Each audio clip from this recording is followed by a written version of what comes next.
Hello everyone, আসসালামু আলাইকুম। তো আজকে আর বলবো না যে ভালো আছি, কারণ ভালো নেই। গত কয়েক মাস ধরে যা যাচ্ছে আমাদের দেশের উপর দিয়ে আমার মোটেই ভালো নেই।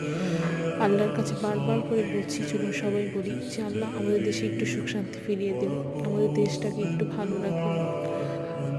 ঘুমাতে পারি না রাতে, চোখের সামনে জীবন্ত মানুষগুলো যদি এভাবে পানিতে তলিয়ে মারা যায়, তা কি সহ্য করা যায় বলেন? উঁচু উঁচু দালানে থাকলে তো আর সুখ থাকে না, আর বিছানায় ঘুমালেই তো আর ঘুম আসে না, তাই না? চলুন আমরা সবাই সবার কাছ থেকে যা পারি, যতটুকু পারি কিনা তাদেরকে সাহায্য করি, তাদের এই লড়াইতে আমরা একসাথে লড়ি।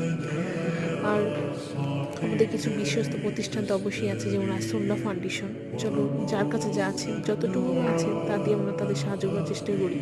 আর এমনকি যদি কেউ কিছু নাই পারেন, তাহলে অন্তত তাদের জন্য প্রত্যেক নামাজে দু হাত তুলে দোয়া করেন, যেন আমাদের ভাই, আমাদের মা বাবা, আমাদের মা বোনেরা সবাই যাতে ভালো থাকে, সবাই যেন, আমরা যেন